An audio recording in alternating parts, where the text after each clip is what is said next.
यानी कि अच्छा लगता है। और कभी कभी अहम अपना मिटाने में थोड़ी सी रहता है, लगता है, पर ये समझ में आता है कि अहम मिटना चाहिए।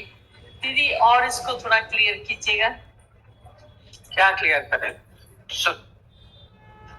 क्या क्लियर करें? जैसे कभी कभी अहम आ जाता है तो उसको और मिटने के लिए क्या आ जाता है? क्या आ जाता है? जैसे कभी कभी मन मुड़ता नहीं है उसको मिटाने के लिए, कोई बात के पकड़ के बैठ जाता है तो वही। मन तो बड़ा ही है, आता कहां से? गया कहां? चलो ठीक। तो ये नमस्कार, मैं ये बता रहे थे गुरु जी कि तुम्हारे मंदिर में जाकर तुम्हारे चाहनाएं पूरी होती है, यहाँ आकर के तुम्हारे चाहना को खत्म कर देता है, किसी भी प्रकार का वो उत्पन्न नहीं होने देता। ये मुझे बहुत अच्छी लगी वाली बात।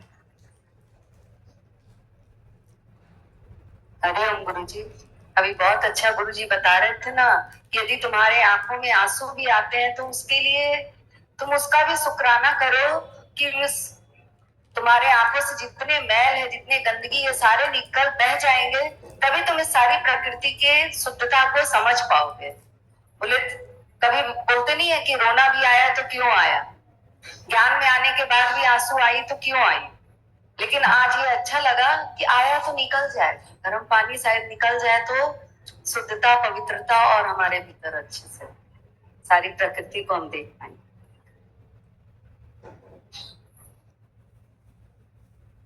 दीदी दीदी ये चीज बहुत अच्छा, ये चीज लग रही थी कि हम लोग अपने कार्य किस प्रकार करें कि ताकि हमें भी अंदर से, हम भी अशांत नहीं हो और किसी और को भी। जैसे अभी मैंने भी नई जॉब स्टार्ट करी है तो मुझे ऐसा फील होता है कि मैं भी ऐसा कुछ नहीं करूं या फिर ऐसा नहीं करूं या फिर बाहर से भी कुछ ऐसा नहीं हो ताकि मेरी वजह से किसी को प्रॉब्लम हो और मैं भी अंदर से अशांत नहीं हो। या फिर लाइफ में भी ऐसा फील होता है, जैसे अभी काफी चीज नहीं है तो फील होता है कि ऐसा कार्य कुछ ना हो जिससे खुद की भी शांति भंग हो और सामने वाले की भी। तो इसके लिए हमें कैसे रहना चाहिए और क्या करना चाहिए उसका थोड़ा सा क्लियर करना। में फूलो नहीं, दुख में फूलो नहीं। भगवान इतना अच्छा बताए कि सुख आए तो फूलो नहीं, दुख आए तो भूलो नहीं। भगवान भूलो नहीं, भूलो नहीं भगवान। सुख आए तो फूलो नहीं, दुख आए तो भूलो नहीं। भूलो नहीं। बहुत अच्छा लगा।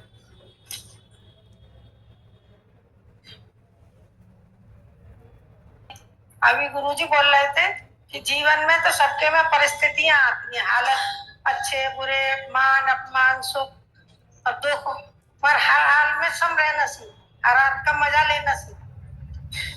Thank you. नहीं, अच्छा लगा गुरुजी कह रहे थे कि दोष को अलग कर दें, व्यक्ति को अलग कर दें। तो दोष मेरे में नहीं आए, बस इतना ही एफर्ट करना है हमको कि वो दोष मेरे में नहीं आए। तो सही में बहुत शांति आती है कि बस इतना सा विचार करते हैं कि कोई भी चीज दिख रही है तो मेरे में ना आए। हरिओम दीदी। दीदी हमें ये बात गुरुजी की वाणी में चली कि तुम्हारा मरना जीने के समान है और जीना मरने के समान है। तो उसमें क्लियर थोड़ा सा नहीं हुआ कि कैसे जीना मरने के समान और मरना जीने के समान है, ये वाणी में चला। और फिर थोड़ा सा क्लियर भी गुरु जी की वाणी में हुआ कि जैसे मन जीवित है, मन जीवित है तो तुम्हारा मरने के समान है। तो थोड़ा मुझे उसको और एक्सप्लेन अच्छे से समझना।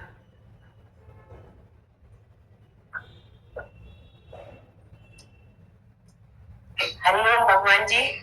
भगवान जी मुझे गुरु जी ने अभी बताया कि कैसी भी परिस्थिति हो सम रहो, लेकिन गुरु जी मन को हम बहुत समझा रहे हैं, बहुत मेहनत कर रहे हैं, लेकिन कभी कभी पता नहीं क्यों फिर भी ये मन जो है ये नाक की तरफ फन उठा देता है गुरु जी। अब मुझे ऐसी युक्ति बताइए गुरु जी कि मैं इस मन से बिल्कुल साफ हो जाऊं। आ जाता है बिल्कुल, पता नहीं क्या हो गया, कभी कभी ऐसे आ जाता है कि मन दुखी हो जाता है जी गुरु जी। गुरु जी कहते हैं जहां तुम्हें सुख मिलता है वो काम करो। गुरु के पास आके ही हमारी मौत होती है, मन की मौत होती है। बहुत अच्छा लगा। गुरुजी कह रहे थे ना कि डिमांड्स गुरु पूरी नहीं करता है, बस खत्म ही कर देता है। और सच में गुरुजी यहाँ पे आके डिमांड्स खत्म ही हो रही है, कुछ इच्छा ही नहीं रहती। अब जो हो रहा है बहुत अच्छा हो रहा है, जो हो रहा है बहुत अच्छा हो रहा है। ये इच्छाएं खत्म हो गई, जैसे अंदर आके ऐसे लगता है अब कोई इच्छा ही नहीं बचती। शुक्राना गुरुजी, बहुत बहुत शुक्राना, बहुत बहुत।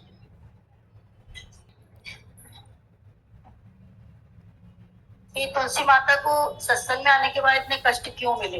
किसी ने कहा होगा कि माता को कष्ट क्यों मिले, तो बोला कि कई जन्मों से ऐसे इकरार करते हुए हम लोग आते हैं, जय विदोय नाती तुम्हारा, तो पता तो होता नहीं है इस जन्म में कि हम कब कब कह के आए हैं, तो हमें ऐसा गुरु मिलता है तो लगता है अंदर से सच बात है। आज हम लोग भी सोचते हैं कोई दुख आया तो उस दुख में भी हमारी ऊंचाई ऊंचाई की ओर हम बढ़ रहे हैं। गुरु ने हमें सिखाया कि बहुत ऊंचे उठ रहे हैं तुम, क्योंकि वो दुख तुम्हें अब लगेगा नहीं गुरु के संग से। बहुत है सच्चा से। क्यों जी, बहुत अच्छा लग रहा था। हरिओम भगवान जी, बहुत अच्छा। हरिओम भगवान।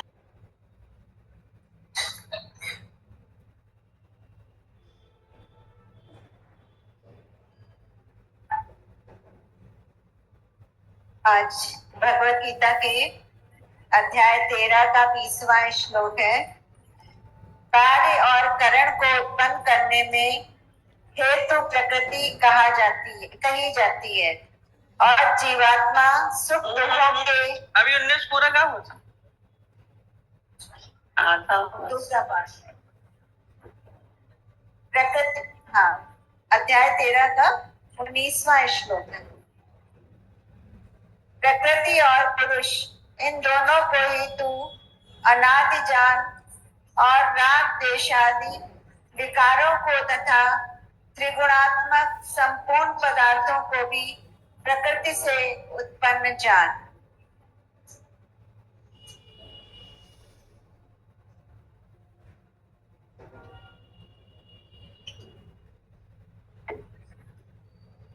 तेरहवें अध्याय का 19वां श्लोक, सेकंड पार्ट। कहा कल प्रकृति और पुरुष दो चीज है। प्रकृति पुरुष, परमात्मा, आत्मा, प्रकृति, सारा जो दिख रहा है ये सारा क्या है? संसार। दो चीज है। आज क्या बोल रहे हैं? राग द्वेष विकारों तथा त्रिगुणात्मक संपूर्ण पदार्थों को प्रकृति से ही उत्पन्न जान। आज प्रकृति की सारी बातें का वर्णन बोल रहे हैं। क्या है ये? जितने भी राग द्वेष विकार हैं और सारे गुण, 3 गुण बोलते हैं, सत्वगुण, रजोगुण, तमोगुण, ये सब किससे उत्पन्न है? प्रकृति से। अब प्रकृति क्या है? प्रकृति जब कुछ भी नहीं था तब भी थी, कोई बनाई हुई नेचर नहीं। हम इसको नेचर जो देख रहे हैं प्रकृति हम बोलते हैं। प्री क्रिएशन, जब कुछ भी नहीं बना था तब प्रकृति थी। प्री क्रिएशन प्रकृति। अब इसको बोले ये सब क्या है? बाकी जो उत्पन्न है, इसलिए बोला इन सबसे पहले प्रकृति थी, उसके बाद ये सारा प्रकृति जो आप देख रहे हैं वो हुई किससे? इसी प्रकृति से ही उत्पन्न है। उससे उत्पन्न है संसार, इस नेचर को। अब इसमें बोल रहे हैं ये क्या है? इसमें राग द्वेष विकारों तथा त्रिगुणात्मक। अब विकार कौन से? हम तो 5 विकार समझते हैं ना, काम, क्रोध, लोभ, मोह का। बहुत अच्छा इसमें डिफरेंट पढ़ा बता दे रहे हैं। इसमें बोल रहे विकार क्या है? ये जो हमारे ये कर्मेंद्रियां और ज्ञानेंद्रियां हैं, है ना, और 5 तत्व, ये सब प्रकृति से ही उत्पन्न। प्रकृति है हमारी। 5 कर्मेंद्रियां, ज्ञानेंद्रियां जितने हैं, ये 5 तत्व, ये आत्मा क्या है? मन। तो ये जो मन भी है ये भी क्या है? प्रकृति से ही है। अब तब मन की चर्चा कर रहे हैं। इसी में ही क्या होता है? राग और द्वेष किसमें है? बोलो विकार, यह प्रकृति से ही उत्पन्न है। बोलते ना मेरा नेचर है, उत्पन्न मेरा नेचर है ना? राग द्वेष भी आपके स्वभाव में ही होते, नेचर में ही होते। इसी से ही उत्पन्न है ये विकार जितने भी हैं। तो चल रहा है। हम इसी बार कहते हैं इसको प्रकृति में ही रहने दीजिए। अभी बोल रहे थे मन में अंदर नहीं लाइए। जो हो रहा है, राग हुआ आपने छोड़ दिया, द्वेष हुआ आपने छोड़ दिया, प्रश्न उत्तर आ रहे हैं। हम क्या करते हैं? प्रकृति को प्रकृति में रमने दो वाली चीज वाली होती है। प्रकृति से उत्पन्न है, प्रकृति में ही लीन होते हैं। पांच तत्व भी उत्पन्न होते हैं फिर लीन होते हैं। ये शरीर भी क्या है? पांच तत्व में ना, इसी में ही फिर लीन होता है।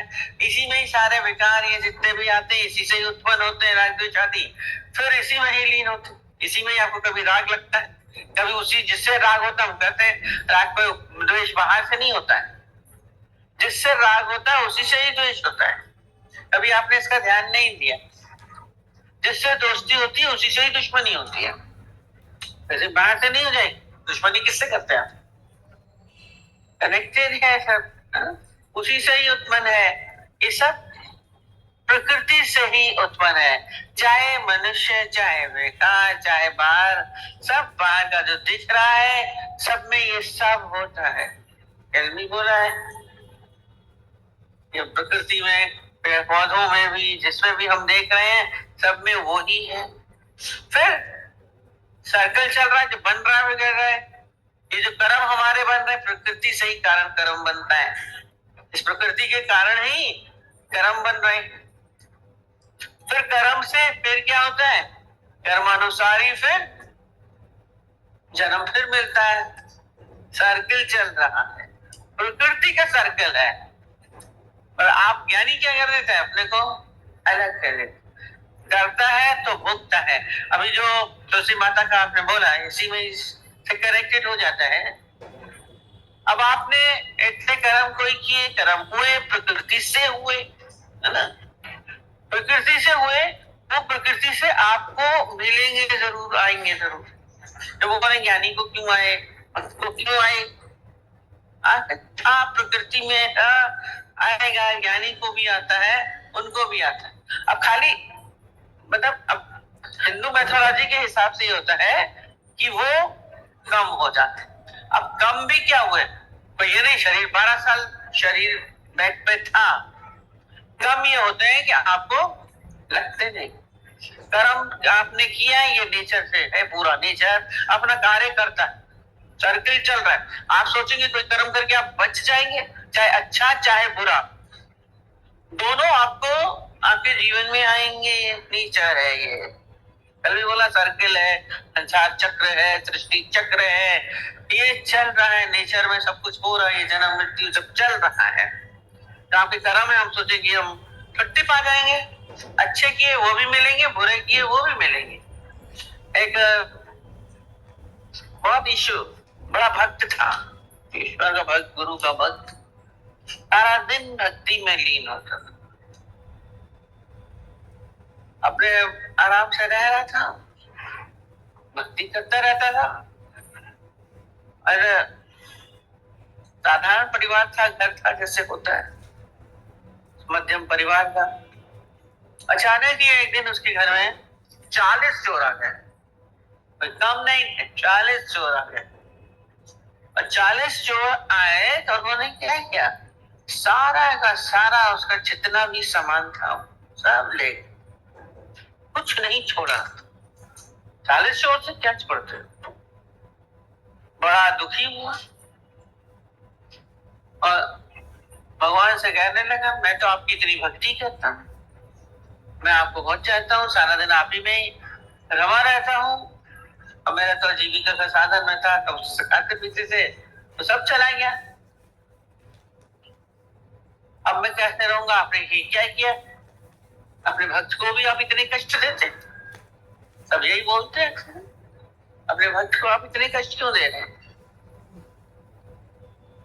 कहते हैं फिर भविष्यवाणी हुई, भक्त ने तो भगवान ने क्या बोला, पूछा था प्रश्न, बोला तुमने पिछले जन्म में इन 40 चोरों को लूटा था,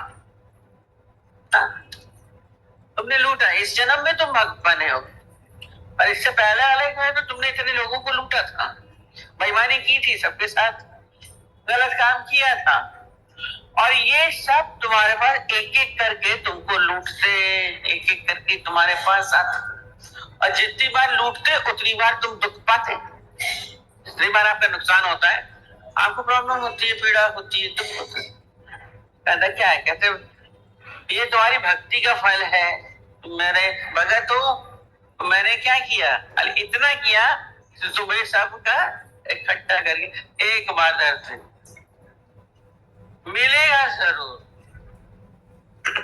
हम बोलते हैं कर्मों का फल, अक्सर ही बोलते हैं कर्मों का फल सबको मिलता है, पर क्या है, अज्ञानी भोगे रोए के, अज्ञानी भोगे हंस के, फर्क कितना होता है। ये कर्मानुसार, ये प्रकृति का सब नियम है, प्रकृति से चल रहा है, ये सब बोल रहे हैं ना, अब प्रकृति से विकारों का सब उसी से ही चल रहा है, इससे कोई बच नहीं सकता, चाहे ज्ञानी हो चाहे अज्ञानी हो, भक्त हो कोई भी हो, पर वो इसी घेरे में ही आएगा, क्योंकि प्रकृति का है, 5 प्रकार सब में है ना, 5 तत्व सब में है, मन सब में है, तो अपने आप इससे सोचेंगे हम बच जाएंगे, विकार ये सब में है, सबके अंदर आते हैं। फिर 3 गुण भी बोला, 3 गुण हमारे राशि में आते हैं, सतोगुण रजोगुण तमोगुण। गुण ये नहीं कि बहुत अच्छा है तो गुणवान है, सेवा कर रहा है तो गुणवान है, हम बोलते हैं ना बहुत गुणवान है, बहुत प्रेम वाला है, बड़ा गुणी है, बड़े सब काम कर लेता है तो बड़ा गुणी है, पर सबसे गुणवान हमारे 3 गुण बोलते हैं, सतोगुण रजोगुण तमोगुण। सतोगुण में सात्विकता होती है, जब आप शांत होते हैं, स्थिर होते हैं, और स्थिर तब होते हैं जब परमात्मा से जुड़े होते हैं, आपकी मन की गति बिल्कुल शांत है, स्थिर है, तो आप सत्वगुण में हैं। रजोगुण क्या होता है, जब आपका शरीर हलचल में होता है, मन हलचल में होता है, कार्यरत होता है, कुछ कुछ कर रहा है, इसको रजोगुण बोलते हैं।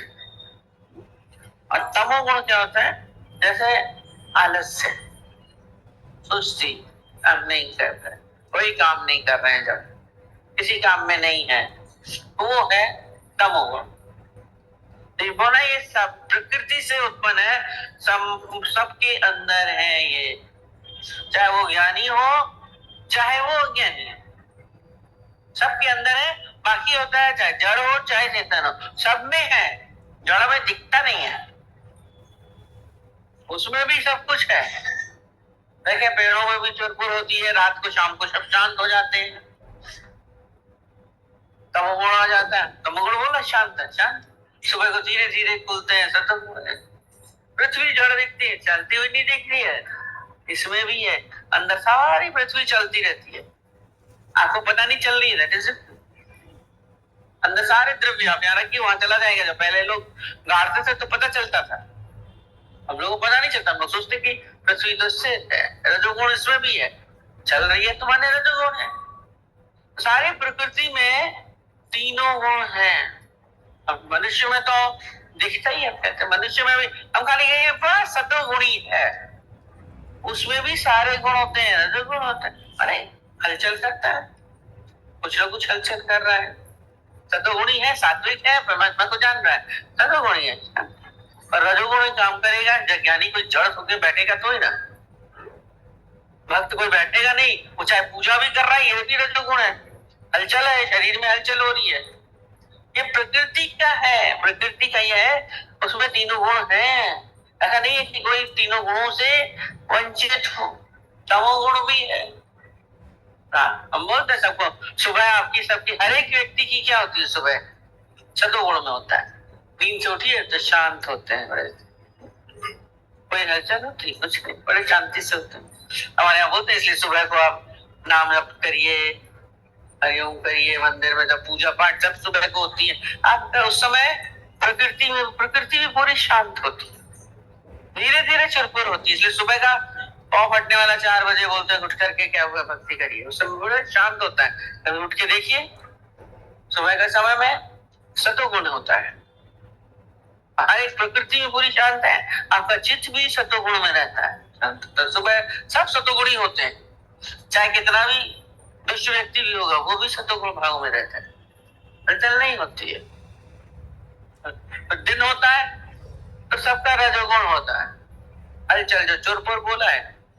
आप देखिए काम अपने कार्य शुरू कर देता है व्यक्ति, इसका जो भी कार्य है वो करता है, रजोगुण है। प्रकृति में भी रजोगुण शुरू हो जाता है। पक्षी भी उठ के देखिए दाना पानी लेने चले जाते हैं, उठने लगते पहले रहते हैं, धीरे धीरे उठते चहचहाते हैं, धीरे धीरे चहचहाते हैं। हम देखते चिड़िया धीरे धीरे उठती है, फिर उठते हैं, फिर जाके जाते हैं। जानवर भी देखिए सुबह सब सोए रहते हैं, और फिर जैसे ही थोड़ा सा सूरज निकलता है, हम जू में घूमने जाते हैं तो सब बाहर दिखते थे, चाहे अपना ही खाने के लिए निकलते हैं या घूमते थे, जो भी होता है उस समय खूब उछल कूद, बंदर तो बहुत उछल कूद करते, दिन में दिखते ना, रात में तो देखिए फिर सब सो जाते हैं। सब जीवों में, सब पशु पक्षियों में, जड़ पदार्थों में, सब में क्या है, ये प्रकृति के तीनों गुण हैं। एक अब उस दिन भी अभी उस दिन चर्चा चल रही थी, किसी एक कोई अपने ही नाम नहीं लेंगे, बहुत ज्ञानी है, सत्संग करते हैं, माननीय है सब। अब उनके पास कोई ऐसे ही दिन में 11-12 बजे पहुंच गई, दरवाजा खट, फिर कहती है अरे भगवान मैंने आपको देखा, आप कपड़े धो रहे थे।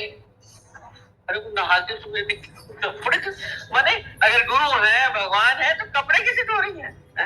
ये खाना वाला नहीं है आप? बोली क्यों, हम नहीं धो सकते। बड़ा आश्चर्य है, मतलब अगर गुरु है, संत है, बैठे खाली भजन ही करते रहेंगे, है ना, सत्संग करते रहो, भजन करते रहो, बाकी कोई कर, है ना, वो भी है। कहते क्यों नहीं करेंगे? काम था, वो अपने कपड़ों को धोती थी, नहीं सिलवाती थी, अपना पानी वो खुद भरती, अपना अपना सबका स्वभाव होता है, कुछ तो करेगा ना। शरीर कर्म ना नहीं कर रहा है, रजोगुण आएगा। हमने पूरा उनको यही सुनाया, मैंने ज्ञानी भी सब करता है, सुबह सोता है, रात को दिन में काम करता है, रात को सोता है आराम से, तब वो आलस्य नहीं और कनेक्टेड ही है। अरे ज्ञानी भी सोता है, अरे सोता है। आप यदि रात को सोएंगे नहीं तो सुबह उठेंगे, रजोगुण हो नहीं पाएगा। सारा समय आप कार्य करते रहेंगे, कुछ कर पाएंगे, बाद में शरीर शिथिल हो जाएगा। प्रकृति का गुण है, तीनों गुण एक दूसरे से कनेक्टेड है। जब आप आराम करेंगे तब आप सुबह को उठ पाएंगे, कार्य कर पाएंगे। अब रात को अगर नहीं सो रहे हैं तो फिर सुबह नींद नहीं खुलती है। आजकल के बच्चे 2 बजे तक, 1:30 बजे तक सो रहे हैं, क्योंकि उन्होंने प्रकृति को क्या किया है, प्रकृति से खिलवाड़ करना है। तो शरीर भी वैसे ही होता है। सारे वैद्य जो जितने हैं वो लोग बोलते हैं सुबह को आप खाइए तो दिन के सूरज के उसमें क्या होता है, प्रकृति है, खाना पचता है, वो अपना कार्य करता है। सूरज के डूबने के बाद आप जब खाते हैं तो अच्छा पचता नहीं है, क्योंकि सूरज का जो काम है वो अपना कर चुका, वो तो आराम में है। आपके शरीर को पचाने का ऊर्जा देता है वो, आप उसको यूज नहीं करते, इसलिए बीमारियां चल जाती। सारा प्रकृति है, नेचर, सारे जितनी विद्याएं हैं सब कनेक्टेड इसी से है। चाहे धर्म को देख लो, चाहे साइंस को देख लो, किसी को भी आप पकड़िए, तब इसी से ही कनेक्टेड है। हम लोग इसके विपरीत करते हैं। अगर इसलिए बोलते हैं नेचर के अगेंस्ट जाओगे तो चोट खाओगे। किसी भी नेचर के अगेंस्ट जाएंगे आप तो दिक्कत है। अपना नेचर आपका शांत है स्वभाव, हर एक का स्वभाव क्या है, सच्चिदानंद स्वरूप। आप उसके अगेंस्ट जाते हैं, आप क्या होते हैं, गुस्से में आ रहे हैं, किस में आ रहे हैं, तो आपको दिक्कत होगी। प्रकृति के जो गुण हैं सर्कल में चल रहे हैं, इस प्रकृति के साथ ही चलना, और ये अपना कार्य करेगी, आप इससे बच नहीं पाएंगे। पर और ज्ञानी क्या कर रहा है, जब ज्ञानी अवस्था है तो जैसे बोला भाई तुलसी माता ने होगा, ज्ञानी राधा को बीमारी क्यों आई, इनको बीमारी क्यों आई, रामकृष्ण को कैंसर क्यों हुआ, सब बोलते हैं प्रकृति से हुआ, पर इससे ऊंची स्थिति ये है कि उनको ये कष्ट अपने साथ नहीं मानते। प्रकृति है, बोला 5 तत्व है, मन है, जितने भी हैं, आपने मन से भी विकार बनाया, सब उसको भोगना पड़ेगा, जो भी आपके हैं। पर ये शरीर भोग रहा है, मैं नहीं भोग रहा। ज्ञानी ये बोलेगा। दादाजी बोलते थे डिनाई करो, आप कर सकेंगे? आप बोलेंगे मैंने कर्म किए, मैं भोग रहा हूँ। मैं अक्सर ही बोलती हूँ, एक तो पास गए, उसको तकलीफ सी बीमारी थी, मैंने कहा कैसे आप? अरे बोलते हो ना, जो कर्म किए भोग रहे हैं,